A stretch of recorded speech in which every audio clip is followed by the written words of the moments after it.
जो अहम मसला मैं आपको बताने जा रहा हूँ वो उस बकरे से मुताल्लिक या उस जानवर से मुताल्लिक है जिसकी टांग टूटी हुई हो। तो क्या उस जानवर की कुर्बानी कर सकते हैं या नहीं कर सकते?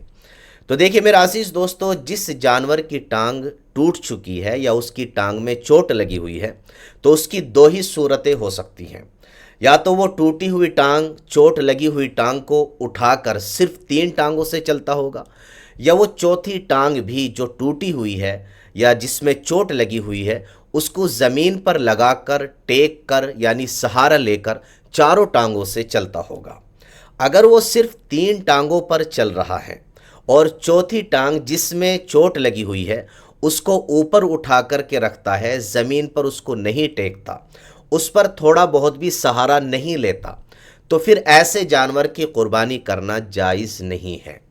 लेकिन अगर वो चौथी टांग को जिसमें चोट लगी हुई है उसको ज़मीन पर टेकता है, थोड़ा बहुत उस पर सहारा भी लेता है, चाहे वो लंगड़ा कर के चलता हो और चाहे अभी चोट भी उसकी ठीक न हुई हो, लेकिन उस टांग को वो ज़मीन पर टेकता हो, थोड़ा बहुत उस पर सहारा लेता हो, तो फिर ऐसे जानवर की कुर्बानी करना जायज़ है और दुरुस्त है। हमारे बहुत से भाई मसला न जानने की वजह से ये समझते हैं कि अगर टांग में चोट लग गई है तो अब इसकी कुर्बानी नहीं कर सकते। हालांकि ऐसा नहीं है।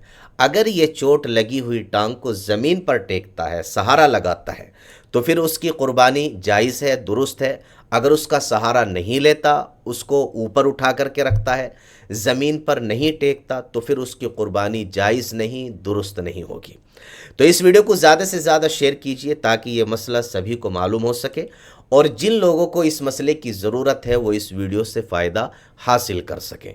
अस्सलाम वालेकुम वरहमतुल्लाहि वबरकातुहू।